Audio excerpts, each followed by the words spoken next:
Have you ever wondered how the Marine Corps Scout Sniper School curriculum was structured? In this podcast, I'll talk about the 3 phases of sniper school, as well as talk about some of the stories as I was going through as a student, as well as when I was an instructor, and relate it back to when things are not going our way, to have a plan, as well as focusing on the task at hand, especially if you are new to long range shooting and don't really have a great roadmap or don't know where to go with regard to where you should start learning about long range shooting. With that being said, if you're new to my podcast, my name is Phillip Velayo. I am a former Marine Corps Scout Sniper instructor turned professional competitive shooter and content creator.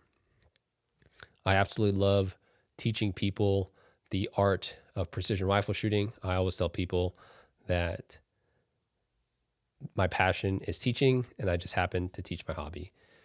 If you're a returning listener, welcome. I appreciate you guys being here. Let me know what you guys think about this episode. And if you are on the road traveling to a match, safe travels. If you're in the reloading room listening to this podcast, I hope you have a good training session. And without further ado, I hope you enjoy the episode. So for those that don't know, sniper school is divided into 3 phases. First phase is known distance marksmanship as well as surveillance. Second phase is unknown distance and stalking. And third phase is mission planning.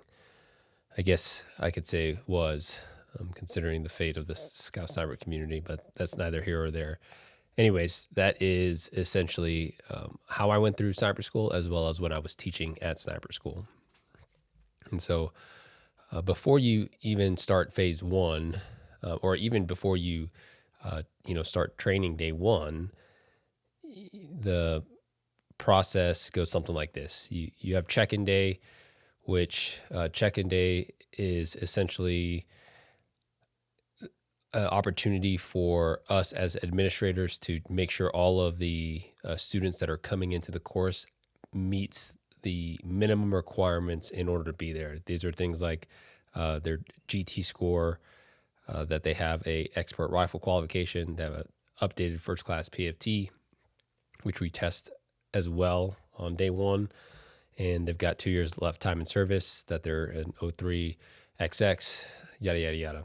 And these are like non-waiverables. Like I remember turning down students that didn't have these things, that they thought, they could get away with it. But like, if you could be the best Marine that your unit has to offer, but if you come to the schoolhouse with a 99 GT score or, a sharpshooter on the rifle range, even though you were an expert in the past, and you just had a bad week at the rifle qual, pack your bags, homeboy. And again, that was a few times we'd experienced that at the schoolhouse as a staff.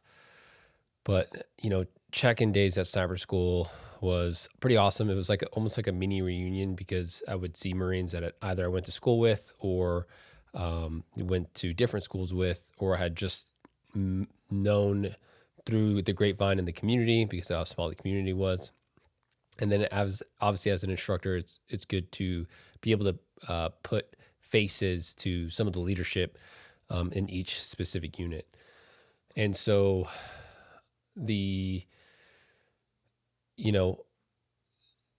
sniper school could only take, for each class that gets picked up, 32 students per class. And again, this is me just referencing specifically 1st Marine Division, but for the most part, all schoolhouses were like that.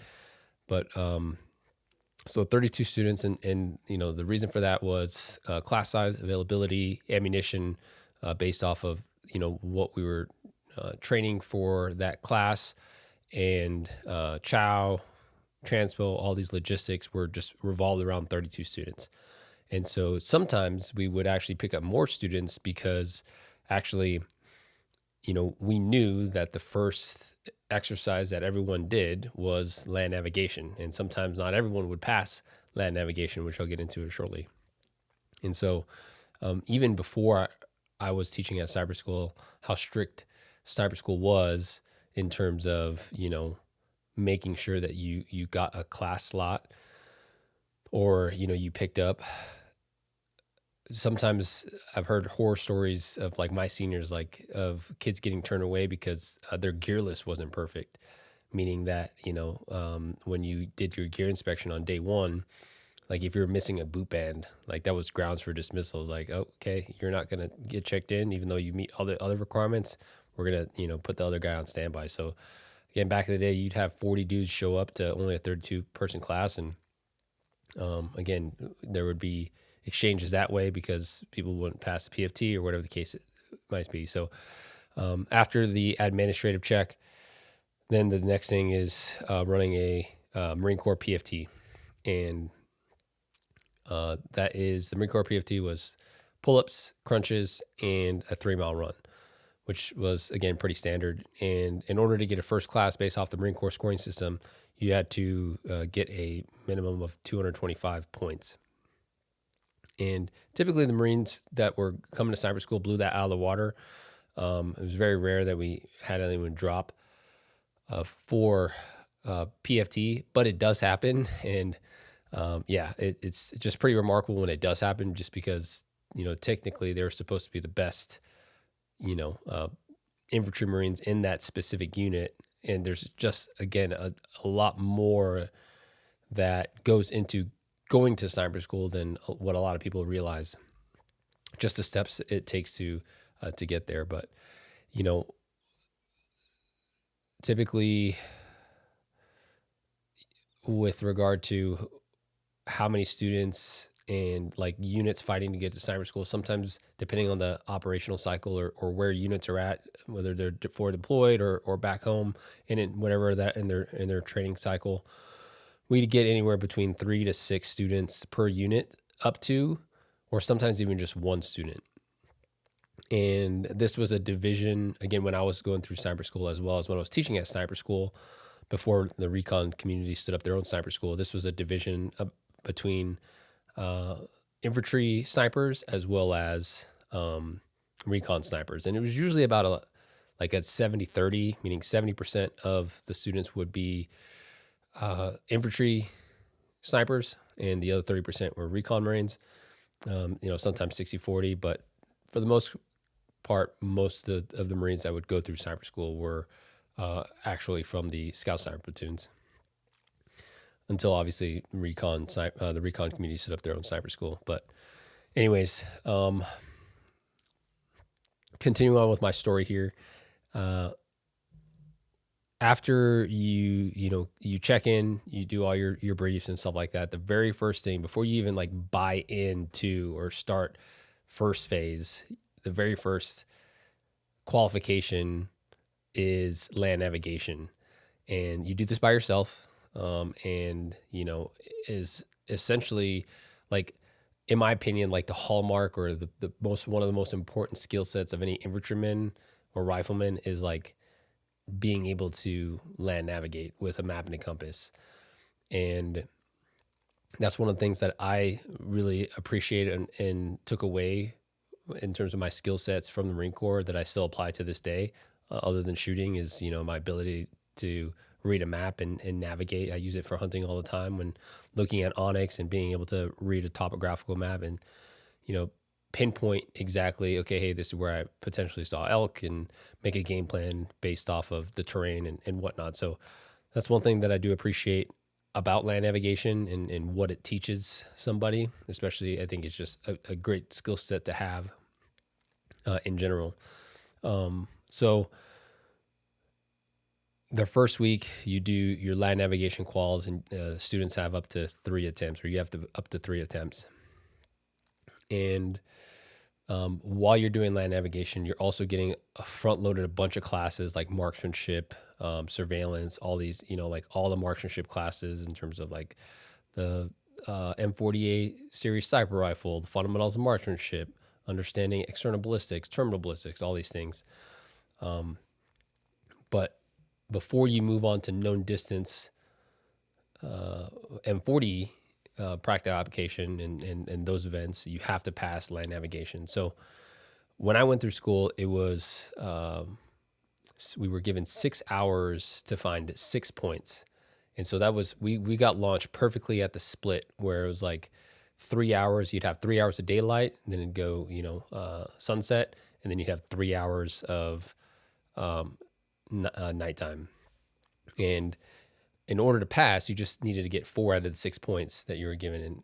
And obviously you would want to try to get as many as you can just in case one of those was wrong, or especially if you're gunning for undergraduate. So the game plan usually is like, especially if you're a physical specimen, like you could technically, if you bust your ass, if you got a, what we call a short card, you usually are able to get 4 to even 5 points in the daytime, and then only have to do 1 point at night or whatever the case might be. So, what I mean by short card is depending on the luck of the draw in terms of which land nav card you get. Sometimes the points, the spaces between point A to point B or point 1 to point 2 might be, 2 to 3 clicks or even, 4 to 6 clicks. But also this is all, route planning and understanding once you get your land nav card and you point all your plots, it's up to the individual to figure out, okay, this is the route that I'm going to take in order to hit these points. And again, based off their judgment, based off of their time distance analysis, based off their capability, they're like, okay, I'm going to, hit up 1 and 2 because they're close by, and then maybe get to 3. But I'm going to take a step back here and talk about my first experience at sniper school doing land nav, which is kind of the overall arching theme of what I want to talk about in this podcast, or one of the two. So essentially, my first land navigation at sniper school, first qual, again, it was 6 hours. I had to find 4 out of the 6. I was given 3 hours a day, 3 hours a night. And this is 2009. This is my first attempt before I got dropped. And I remember heading out there. And at this point, I wasn't very strong with land navigation. I obviously had a very good understanding and grasp of it. And leading up to this point, with all the classes and stuff like that the instructors are given, and even like some like kind of pro tips that the instructors like, hey, if, you can't find a point, do X, Y, Z. But essentially, the instructors give us a solid plan of like, okay, if things are not going our way, this is what you should do. So you either listen to that or you don't.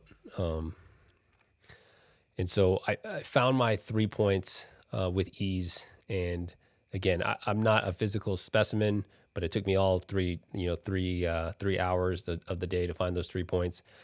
So I make movement to my 4th point, and the 4th point is in an area that I'm familiar with because it shares some training grounds with Camp Horno, where I was actually stationed, which is right down the street from the School of Infantry. And so this is on the Alpha Shelf. And for those that don't know the Alpha Shelf, it's pretty much like, our like upper shelf of training areas that like is a bitch to get up to. And so I have this, pig egg in my back, which a pig egg is a, 45-pound sandbag that's duct taped to resemble a operational ruck. And, leading up to this point, I'm already just smoke checked, right? And I can't find this point. And because I was super stubborn and just not paying attention or whatever, I did my lollipops and I was like, I'm not, like, I can't find it. And granted, sometimes like the stakes that depending on who the sniper school instructor is at that point could be cruel and like literally put an engineer, we're literally looking for engineer stakes and we just get a rub off a dog tag that's attached to it. But sometimes those stakes are like 2 feet off the ground and you're looking through like 4 to 6 feet of vegetation. And so sometimes you could easily miss it, especially at night. But essentially I got there and did my lollipops and I could not find it. And so I remember sitting down and, I think a lot of people can relate to this is like when things are not going your way, right? We either have 2 reactions. Number 1, we just sit and mope and just like, oh, woe was me. And I did that at first. Like I sat down with my ruck on the side and I was just looking up at the stars and I was like contemplating life choices. I was like, what am I doing? Like, where am I at? Because, there's a lot of stress that obviously there's a lot of pressure of being at sniper school in terms of, you know, I don't want to let my unit down. I don't want to let myself down. I don't want to let my family down. So there's all this pressure of needing to obviously, perform and do well. But it's like, and in my head, it's like, man, it's just land navigation, right? Like I'm not even getting into the core skill sets of being a sniper. Like I'm going to get dropped for land nav. And so I remember sitting there for probably 10 minutes, looking up at the stars, like thinking all this and having all these negative thoughts come in my head. And then I remembered all right, I know what to do. I need to stick to my plan. And the plan is if I think I know where I'm at, or if I don't know where I'm at, what I can do is shoot a resection. All right. And so what a resection is a ability to essentially utilize key terrain features on a map that are pretty significant that you can see. And with a compass, shoot an azimuth to it, get a back azimuth, and then plot that azimuth on a map. You do that with 2 points, and then eventually you're going to get a converging, point to where, okay, hey, this is where your location. So I did that. And again, stubbornly enough, I, did my lollipops again, and I still could not find this point. Needless to say, I ended up wasting all my time on this point, right? And I needed to just get back to the schoolhouse because at the end of the day, drop dead time, time has priority. And even if you get all 6 points and you come back a minute late, guess what? You're doing land nav all over again. It's going to be counted as a 0. So, all this to say is I think we can all relate to times in our life when things don't go our way, right? And it's going to happen. It's going to happen in our lifetime when things are obviously going really well and stuff like that. We're riding, high highs and sometimes low lows. But what I found is when things are not going my way, it's always important to stick to a plan. Whatever plan that you have, it's better than no plan, but sticking to a plan is better than nothing at all. And so before going into anything, you should have a plan laid out. These are questions that you should ask yourself that are simple as, what do you want to achieve, right? And why do you want to achieve it? So again, for my situation of being a student at cyber school, it's like, okay, what do I want to achieve? I want to find this freaking land at point. And why do I want to achieve it? To be able to move on to the next phase. And then the third one was what actions need to take place in order for you to accomplish this task or this plan. And so that is essentially, for me in that moment was okay, these are the steps that I need to take that I know that I've done before in previous training or just through practical application. Because again, before we're going out on qual, we're given the opportunity to shoot resections and do these things. And so even the instructors will have a laid out plan of hey, if this, then that, right? And it's up to you to take their word for it. And I remember as an instructor, I remember telling this to my students too, as they're going on their land nav, hey, don't spend any more than 30 minutes on a point. If you can't find it, move on to the next one. And so figure out the actions that you need to take place. And then have something measurable when you are,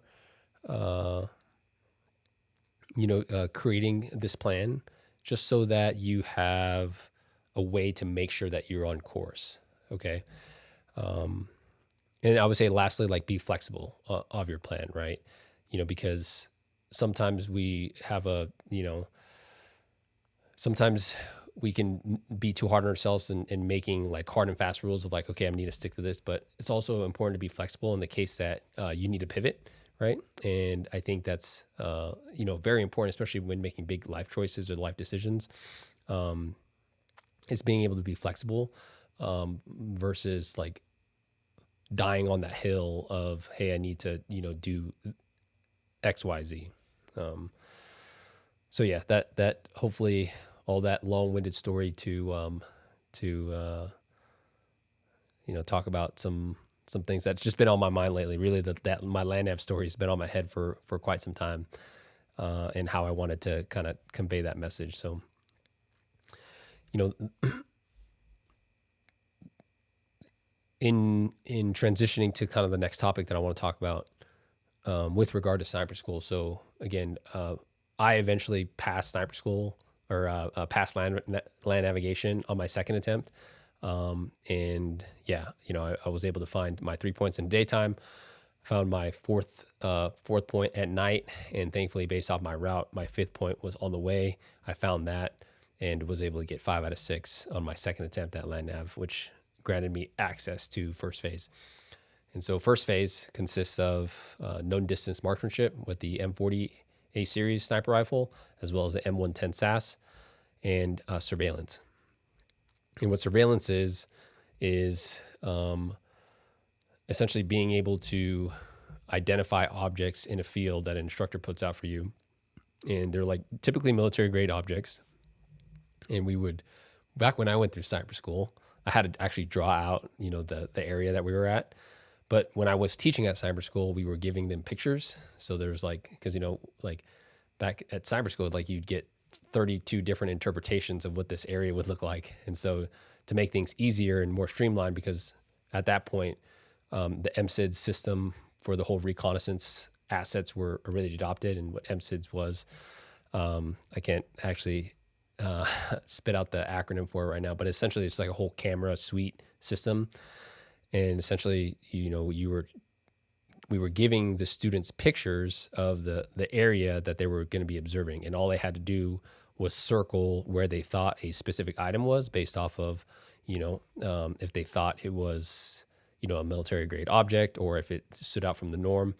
And these were, again, just basic skills that you needed to show an understanding of before moving on to the next phase, right? So surveillance, and then a known distance marksmanship. So known distance marksmanship is that we'd start at the 300 and work our way out to 1,000 yards.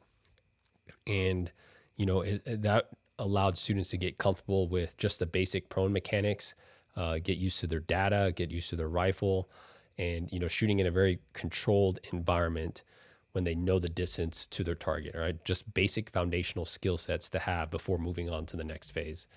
So this is important. Now, as a instructor, we were given anywhere between 4 to 6 students, depending on how many instructors that we had on deck at that time. With 32 students, sometimes I'd have 4 students, sometimes I'd have 5 or even 6 students. And I was their primary instructor. So I was, ultimately in charge of their overall mental well-being. In the case that any family issues that arose, I would bring it up to chain of command or the staff into IC. But ultimately, I was in charge of their and being mindful, aware of their progress through sniper school. And so we'd have weekly meetings at the end of each week. We'd get all their scores from that week, because typically every week was a qualification at school. And so, I'd get their scores for the week. And when you go to sniper school as a PIG, and so what PIG stands for those that are unfamiliar with the vernacular, PIG stands for professionally instructed gunman, which means that you are holding a scout sniper billet, but you're not actually a formally trained scout sniper. And then when you become a scout sniper, so you graduate sniper school, you become what we call a HOG, which is hunter of gunmen. And now you're, recognized by the Marine Corps as an 0317 or 8541, depending on when you went through sniper school. And so when you're a PIG in a sniper platoon, typically when you go to sniper school, you kind of already know what your strengths and weaknesses are. And sometimes, depending on who you talk to and what instructor you talk to, it's like, classes either fail for stalking or for marksmanship. And honestly, when I went to school, that was the very first question that I asked, is statistically, a lot of people would fail more for stalking than marksmanship. But for every class that I remember teaching, it was so hit or miss. I'd have really good classes that shot well, but sucked at stalking, and vice versa, that sucked at shooting, but stalked really well. So, I could never really put a finger on what, but stalking, I would say generally as a whole, was difficult for a lot of people. But I digress. So, when I'm doing my, weekly meetings with my students, I'm talking to them about, hey, how their scores are going and how their performance is going for the week, and asking them, and this is an opportunity as a leader to be able to kind of like take the instructor hat off in a sense, and kind of have a little bit of empathy for what they're going through, and relate to their level of like, hey, when I went through school XYZ, but more importantly also relate it to like, hey, don't look at this as just a school. Like, think of all of the skill sets and capabilities that you're gaining to be able to just be more effective and lethal downrange, right? And that was one of the biggest things that I wanted to like really hit home with my guys, was like, hey, you're not just attending a school, like you're learning to be more effective in combat as a sniper. Because at the end of the day, if you don't graduate from school, like you're still going to be forward deployed and carry this rifle in some type of sniper capacity, unless you get kicked out of snipers. Still, you still would want to again take this training as seriously as you possibly can, because it's a skill set that that a lot of people that would love to be there. So anyways, one of the common things that my students would ask is stuff about like the next phase, especially if they knew that that was a weakness that they had going into sniper school. So they'd be asking, we haven't even, finished the known distance marksmanship of M40 quals yet. And they're asking like, what's unknown distance like, or what's stalking like? What kind of tips do you have for stalking? And I would tell them like, hey, like, you shouldn't be worried about that. Okay, so I'll say this. And when I first started teaching my younger instructor days, like my first class, like I would definitely entertain and answer the questions. But as I became more senior and understanding of like, okay, my students need to focus on the task at hand and not worry about what's coming up.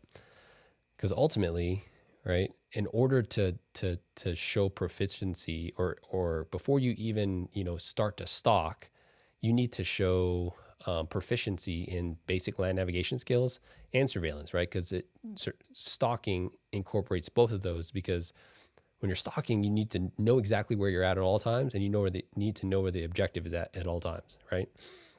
Same thing with marksmanship.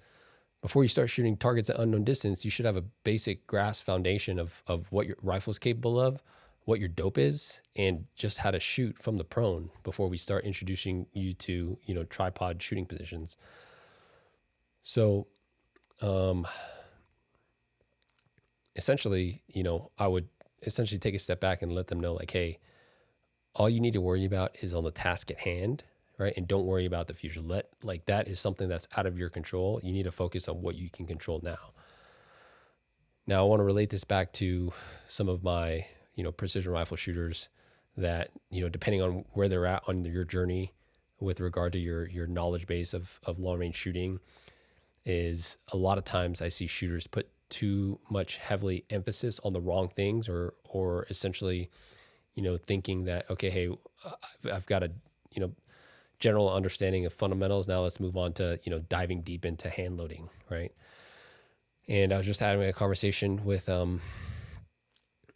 Justin over at Eagle Eyes. Is most of the people that even buy his or buy ammunition can't shoot the difference between Hornady, match grade ammunition and what he offers, which Eagle Eye ammunition offers some, if not the best ammo that I've ever shot on the market, but it's also set for a specific client, that's a whole nother podcast in itself. But anyways, a lot of people, especially in today's world of, information, when people want to get into long range, they obviously search on YouTube, but they're grabbing their information from different sources, which is, I'm not saying it's a bad thing, but it's like the popcorn effect, right? And this is why like a curriculum is so important in terms of like understanding, hey, in order to move on to, XYZ, we need to understand ABC first, right? And that's why like land navigation, kind of circling back to it, is like the hallmark of any skill set that I would want one of my sniper team members to have, because when we're on patrol, like I want them to know exactly where they're at all times. And I don't want to have to hold their hand and let them know like, hey, this is where we're at on the map. Like I want to be able to ask any one of my guys and be like, okay, where are we? And they were able to do that. On my last deployment, 4 out of the 6 Marines in my team were snipers. The other 2 were pigs. And those 2 pigs ended up becoming snipers after I'd taken off. But, as a radio operator, it's important to know where you're at, because you have to give and update grids to hire every, so often. So, I believe with regard to the shooting side, like,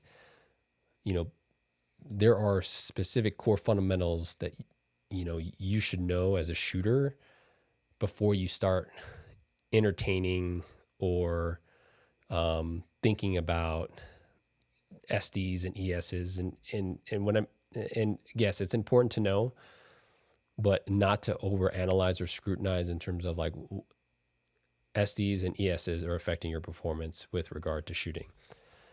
Now I'm going to take a step back here. First, with regard to shooting is identifying your definition of success when it comes to long range shooting. Actually, I want you to do that right now. Even if you're driving, maybe make a mental note of it. If you're in the reloading room, stop what you're doing, write it down. Write down, this is what my definition of success is with a precision rifle, and then date it, right? Because I know my definition, or my definition of success has changed from the first time that I was shooting a precision rifle to even now, and I think it's important to always fall back on that to understand, okay, hey, where you've grown as a shooter in your journey, but also what has led to that curiosity, or maybe curiosity has led to you changing your definition of success.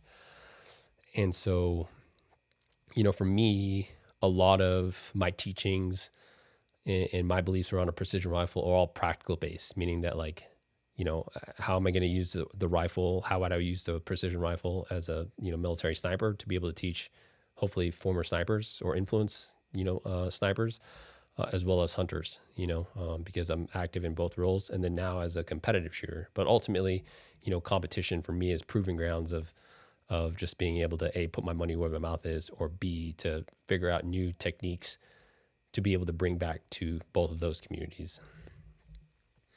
But yeah, figure out what your definition of success is with a precision rifle. And then just focus on one thing at a time. And at the end of the day, I believe the very first thing that a shooter should do, regardless of, what anyone else tells them, is, especially if you're like new to, firearms or precision rifles, is have a basic level of understanding of safety, right? And know how to safely handle and manipulate your rifle or your weapon system. Because you hear all the time, like, just go shoot a match, right? Which is fine, because I even encourage that. But when you go to a match, it's going to be a very big difference in terms of how you handle your rifle when you're shooting a 90-second or 120-second stage in 5 different positions than your typical, range visit that you're probably used to, of like going around and shooting off the bench or shooting in the prone.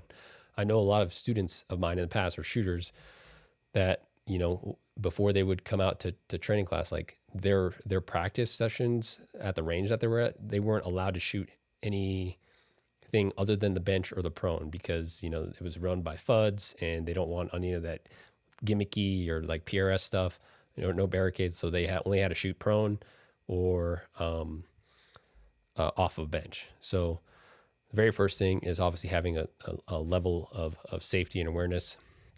And then number 2, I believe, this is just my opinion, is you should be able to drive that rifle to its capability at 100 yards before introducing any type of external ballistics. Meaning that, if that rifle is capable, or the rifle system, and when I mean system, that's your rifle, your ammunition, your optic, and yourself, right? So those main components there. If your system is capable of shooting 0.75 MOA, you should be able to do that in various specific tasks of basic riflemanship task. And what I mean by basic riflemanship tasks is that this is things like going from the standing to the prone without a rifle, going to the standing to the prone with a rifle, being able to gauge a static target 5 times in under a time limit of X amount of seconds. And a lot of this obviously came from, being a competitive shooter. But because of that, I've also been able to evolve or change my definition of what I believe is a basic foundational stuff that precision shooters should possess. So when a shooter comes from, let's say, a fundamental course or a basic class, right? I'm already assuming that they're capable of doing X, Y, Z. And this is kind of like what, like the Marine Corps sniper in me, in terms of like, the Marine Corps sniper school was kind of standardized in the sense that, like, okay, if this Marine tells me that he's, a graduate of sniper school, then he has already accomplished these tasks, which is land navigate, engage targets at known distance, be able to stalk within 300 yards of the OP, understand the mission planning process, engage unknown distance targets from 0 to 800 yards without a laser rangefinder, right? And so those are just basic core skills that I know this sniper possesses because he's a graduate of sniper school. Unfortunately, there's nothing like that in terms of like the civilian industry, because every instructor's definition of basic is different. And so, yeah, that is kind of my rant-ish. But circling back, right? Focus on one thing at a time, and enjoy the journey, right? And what I mean by enjoying the journey is, a lot of times, especially if you have the means for it, I get it, right? Like, a lot of I've seen a lot of shooters, they get hooked into competitive shooting. Let's say they get drug out via inspiration from a YouTube video, or, inspiration from a friend, and they're like, okay, I'm going to shoot a match, and they bring what they have, right?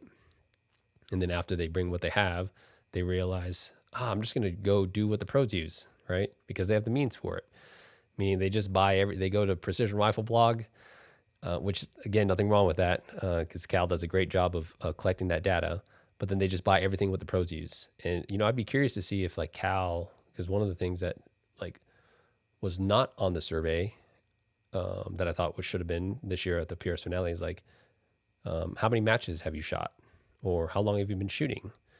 Or, can you estimate how many rounds that you've fired through a precision rifle, right? Because I think these are things that are also good metrics to have when comparing, right? That are not on there. But a lot of, shooters go straight to gear without, understanding the process of, like, what it takes to, troubleshoot a rifle when your rifle doesn't act the way it's supposed to.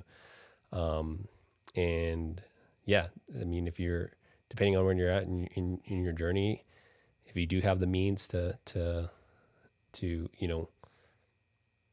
buy a $12,000 rifle, do it. But there's a lot of value to also having that off the shelf rifle to kind of,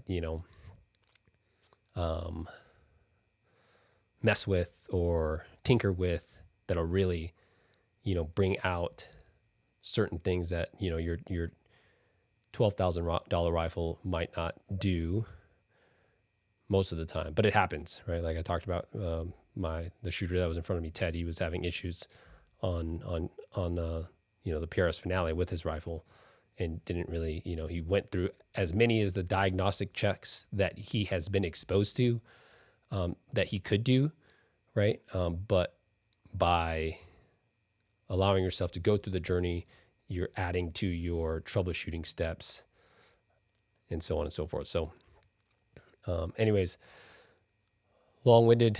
I also wanted to be short and sweet, to the point. Hopefully you guys enjoyed that format, a little bit of sniper school history. I typically don't like to talk about that stuff normally, just because it's like those, it reminds me of the back in my days stories.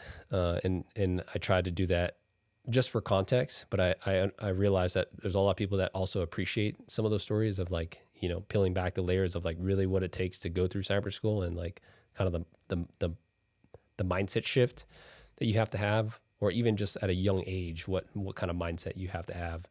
And yeah, a lot of what I know now and what has made me successful, I can contribute to my days at sniper school. Number one, ultimately because it set conditions for me to do what I'm doing right now, which I love. And number two, the people that I work with ultimately continue to inspire me, because, I mean, like, if you think about, here's another statistic that at one point in time, or at any point in time during the Marine Corps, there was only roughly around 300-ish active duty snipers. And what I mean by that is, like, they were serving a role as a sniper billet, because, once you picked up staff sergeant or whatever the case might be, you lost that billet and you became, let's say, a staff NCOIC or even a gunny. And even though you were an 0317 or 8541, you were no longer occupying a sniper billet. So even though that those guys were floating around, like, at one point in time, there was only, like, at any point in time, there was like 300-ish snipers active duty. And so when you get to sniper school, or be able to teach at sniper school, you're truly the top, and so at sniper school, there's 4 schoolhouses, up to 8 instructors, so 32. So you're truly the top 10% of snipers in the Marine Corps. And snipers are already considered to be, the top 1% of infantrymen. And so my time at sniper school with the Marines that I served with, I mean, they pushed me to be a better version of myself every day, because of how they showed up for work, how they led by example. And I mean, we keep in touch to this day in a group chat, which is awesome. But all those guys are, either still in or out doing awesome things. And, it's because of those guys that I had the ability to serve with. They continue to, inspire me to do what I'm doing today. And I feel like I'm always trying to play catch up with those guys. It's literally like they say, is standing in the shadows of giants, which I believe all those guys are giants in my eyes. So anyways, appreciate you guys listening. Hopefully you enjoyed this podcast. Let me know what you guys think down in the comments about it. If you're new to my page, check out some of the information or the videos that I have. If you're wanting to get into long range shooting on a budget, check out my Tika vlog. I want to add to that. I think I'm on episode 8, but I have a Magnum 6.5 or Tika in a Magnum face, which is 6.5 PRC, that I want to do a video about, as a direction to go, as well as that competition Tika that I had in the Whiskey 3, which is episode 8, is now in a C4. So I want to take that to a competition and see, how that does. So maybe add a couple more episodes to that. If you're struggling with basic prone mechanics, maybe you're struggling with recoil management, check out my rifle to shoulder connection videos or my shooter's checklist. And I've got a new thing, what I call Whiteboard Wednesday. I release an episode every Wednesday. I've got this cool little smart whiteboard. I love teaching off a whiteboard. And check that out. And I've got other podcast episodes as well. So if you're a returning listener, appreciate you guys being here. If you are on if you're traveling to a match, safe travels. If you're traveling to work, safe travels. If you're in the reloading room, getting ready for some training, make sure you are exercising safe reloading practices. And I hope that you have a good day at the range with that ammunition. That's all I got for you guys. We'll see you in the next episode. Until then, remember, you have control.